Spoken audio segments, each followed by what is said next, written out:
আস্তে আস্তে আস্তে, সাবধানে। ডানে যা, ডানে যা। ওই ঢুকাইলি রে ভাই। তাও ভালো যে আসলে এই জায়গাগুলোর ভিতরে এখনো এরকম সুন্দর মানে পরিবেশ আছে, গাছপালা আছে।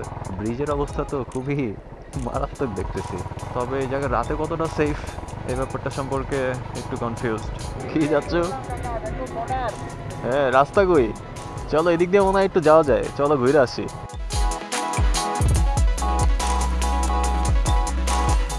হে এভরিওয়ান, আসসালামু আলাইকুম, welcome to my YouTube channel. তো আজকে ফ্রাইডে, আর মোটামুটি প্রত্যেক ফ্রাইডেতেই ট্রাই করি আসলে একটু ঢাকার মধ্যে বা ঢাকার আশেপাশে কোথাও একটু ঘোরাফেরা করার। মানে সপ্তাহের বাকি 6 দিন তো আসলে কাজের মধ্যেই থাকতে হয়, তো একদিন যেহেতু ছুটি, সো ছুটির দিনটা প্রত্যেক দিনই মানে প্রত্যেক শুক্রবারেই ট্রাই করি একটু আশপাশে যাওয়ার, একটু রিফ্রেশমেন্টের জন্য। তো লাস্ট উইকে তো ছিলাম বান্দরবান, ওটার হিসাব তো আলাদা। আর আজকে আসছি হচ্ছে আফতাবনগরের দিকে। ওরে বৃষ্টি শুরু হয়ে গেল দেখি। তো লাস্ট আফতাবনগর আসছিলাম অলমোস্ট 2-3 বছর আগে, যে সময় আমি অ্যাকচুয়ালি ফটোগ্রাফি করতাম। তো আমাদের একটা শ্যুট ছিল, ওয়েডিং শ্যুট ছিল, যেটার শ্যুট আমরা এই আফতাবনগরের। হ্যাঁ, এই যে মেঘ দেখছো, মেঘের ওই সাইড আবার পুরাটা নীল। সো বৃষ্টির মানে মেঘটা কেটে গেলে বৃষ্টিটা থাকবে না বেশিক্ষণ। তো এই থাকবে না বলতে বলতে এই যে শুরু হয়ে গেল। ওই সময়টাতে প্রায় 2-3 বছর আগে আমরা এই পাশে একটা ওয়েডিং এর প্রজেক্ট ছিল, বাট আমাদের শ্যুটের জন্য আমরা আফতাবনগরের ভিতরে কিছু অনেক সুন্দর সুন্দর জায়গায় আমরা হচ্ছে ফটোশ্যুট করছিলাম। তো অনেক দিন পরে আসলে আফতাবনগর আসলাম দেখে ব্যাপারটা মনে পড়লো আর কি। তো তাই চিন্তা করলাম যে আজকে আফতাবনগরের দিকে একটু ঘুরতে আসি, দেখি কি অবস্থা এদিকের। বাট এদিকে তো অনেক চেঞ্জ হয়ে গেছে, অনেক কিছু পাল্টায় গেছে। দেখি আপনাদের সাথে কতটুকু কি শেয়ার করা যায়। আর আমার বান্দরবানের ফার্স্ট ব্লগটা চলে আসছে ইউটিউবে, আপনারা যারা দেখেন নাই তারা চাইলে দেখতে পারেন, আমার ডিসক্রিপশন বক্সে এটা দেওয়া থাকবে। এই তো একটু বৃষ্টি থামলে আমরা এখান থেকে বের হয়ে যাব, বের হয়ে দেখি একটু ভিতরে এক্সপ্লোর করব কোথায় কি আছে না আছে। আর মাঝখানে আমার চাচ্চু আরেকটা চুনা খেয়ে গেছে, এটা হইছে এই যে হচ্ছে আমার চাচ্চুর হেলমেট। বাট আমার চাচ্চুর হেলমেটের কি বলে, এই যে মাইক্রোফোনটা চুরি হয়ে গেছে। কিন্তু বিষয় হইতেছে হেলমেটের সাথে সব কিছুই ছিল, এটা ছিল, তারপরে যে এটা ছিল, ক্যামেরাটা হয়তো বা ছিল না। তো মাইক্রোফোনটা যে নিছে সে চোর হয়তো বা, তার সে নিজেও একজন মোটো ব্লগার বা একজন কন্টেন্ট ক্রিয়েটার হইতে পারে। তো যার কারণে সুন্দর মতো এদিকে প্যাডিং ট্যাডিং খুইলা নিয়ে আবার মানে প্যাডিং সুন্দর করে লাগায় রাখছে। মানে ভালো চোরের মানে ইয়ে আছে বুঝছিস, মানে কি বলে, ইনোসেন্ট চোর আর কি। ওরা মাইক্রোফোনটাই দরকার আছে, ক্যামেরা ট্যামেরা মনে হয় সব কিছুই আছে। তো যাই হোক, এখানে একটু বৃষ্টি থামলে তারপর আমরা আবার একটু ভিতরের দিকে যাব।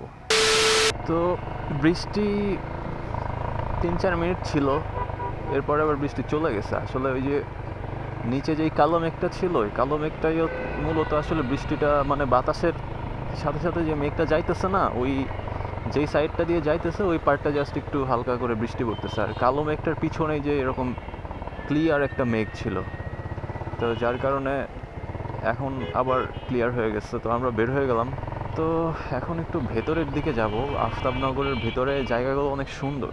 তো যেহেতু অনেক বছর আগে আসছিলাম, এখন কি অবস্থা আসলে জানি না। তবে দেখি, আজকে ফ্রাইডে তো হয়তো বা অনেক মানুষজন থাকতে পারে। এই জায়গাটা অনেকটা আমার কাছে দিয়াবাড়ির মতো লাগে, কাইন্ড অফ ওরকম একটা ভাইব দেয়।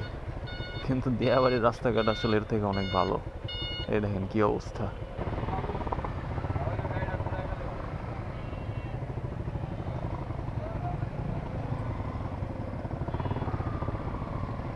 আস্তে আস্তে আস্তে, সাবধানে।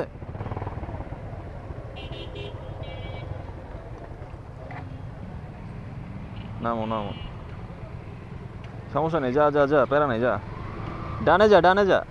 কই ঢুকাইলি রে ভাই? আস্তে আস্তে আস্তে নাম, তুই নামে পড়, নামে পড়, নামে পড়, নাইমা তারপরে। করলোটা কি তোমার খালাতো ভাই? তুই এদিক দিয়ে ঢুকাই দিতি সুন্দর মতো। যাই হোক, আসলে ব্যালেন্সের একটা ঘাটতি হয়ে গেছে এই জায়গাটাতে।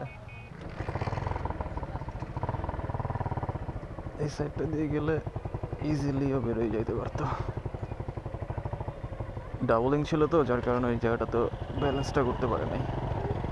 যাক, বড় একটা অ্যাক্সিডেন্ট হয়ে যেতে পারতো। মানে ওর পায়ের নিচে মানে যদি মানে স্পেসটা আরেকটু নিচে ডাউন থাকতো বেশি, তাহলে হয়তো ও ব্যালেন্সটা করতে পারতো না। মানে পড়ে গেলে তো তখন একটা বাজে সিন হয়ে যাইতো।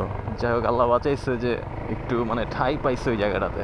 নিচে যদি নাগাল না পাইতো অবস্থা খারাপ হয়ে যাইতো। সুন্দর একটা জায়গায় সুন্দর একটা মাঠ বানাইছে, যে পোলাপানের একটা খেলার জায়গা হইছে। তাও ভালো যে আসলে এই জায়গাগুলোর ভিতরে এখনো এরকম সুন্দর মানে পরিবেশ আছে, গাছপালা আছে। হয়তো বা আর একটু মেনটেন করলে এই জায়গাগুলা আর একটু ভালো হইতো, বাট তারপরেও মানে নষ্ট হয়ে যায় না এখনো। আর ব্রিজের অবস্থা তো খুবই মারাত্মক দেখতেছি। বাহ, এদিকে তো সুন্দর পরিবেশ, বাট রাস্তা সামনে অবস্থা একটু খারাপই মনে হইতেছে। আমরা প্রায় শুক্রবারে বের হইতো, তো মাঝে মধ্যে যে আমরা বিরুলিয়ার দিকে যাই, সো এই জায়গাটা অনেকটা বিরুলিয়ার মতোও লাগতেছে, কারণ বিরুলিয়ার ভিতরে কিছু কিছু জায়গা আছে একদম দেখতে এরকম। চাচ্ছ দেখা যায় না, আরো সামনে গিয়ে দেখি কি অবস্থা। সামনে তো আর যাইতে পারবো না বাইক নিয়ে। কেন? এর ভিতরে কেমনে যাবা? না, ওই সামনে রাস্তা আছে, চলো তাহলে যাই। তো আমরা বোধহয় একটা নদীর আশপাশে বা নদীর পাড়ের দিকে যাইতেছি। কি নদী নাম জানি না। এই জায়গাটা আসলে বিকেলে যারা এই আফতাবনগর বা এই সাইডের আশপাশ থাকে তাদের জন্য একদম খুব সুন্দর একটা জায়গা, একটু হাঁটাহাঁটি করার জন্য, একটু ফ্রেন্ড সার্কেল নিয়ে টাইম স্পেন্ড করার জন্য। তবে এই জায়গায় রাতে কতটা সেফ এই ব্যাপারটা সম্পর্কে একটু কনফিউজড, কারণ আসলে ঢাকা শহর বলেন বা যেখানেই বলেন, কোথাও আসলে রাতে ওরকম সেফটিটা ইনশিওর করাটা বেশি ইম্পর্টেন্ট। সো ভেতরে গেলে আসলে কিছু কিছু ব্যাপারে একটু রিস্ক থেকে যায়। রাতের বেলা এই সাইডগুলো অ্যাভয়েড করা উচিত, কারণ এদিকে দেখা গেছে যে আপনি আসছেন, হঠাৎ করে আপনার মানে আল্লাহ না করুক কোনো একটা দুর্ঘটনা বা কোনো একটা ছিনতাই টিনতাই হয়ে যাইতে পারে। সো দিনের বেলা এদিকে আসলেও রাতে এদিকে না আসাটাই উচিত হবে। তবে জায়গাটা মোটামুটি সুন্দর আছে, ন্যাচারাল আছে। ঢাকার ভিতরে এরকম আরও বেশ কিছু জায়গায় এরকম ন্যাচারাল পরিবেশ এখনও আছে, বাট আর আগামী কত বছর এরকম ভালো থাকে এটাই হচ্ছে। এখনই তো যে অবস্থা, এখন দেখেন না এই যে সব বিল্ডিং হয়ে যাইতেছে, তারপরে গাছপালাগুলো সব কাইটা ফেলতেছে। বৃষ্টি আসলে অবস্থা খারাপ হয়ে যাবে এদিকে। কি যাচ্ছ? হ্যাঁ, রাস্তা কই? চলো এদিক দিয়ে মনে হয় একটু যাওয়া যায়, চলো ঘুরে আসি।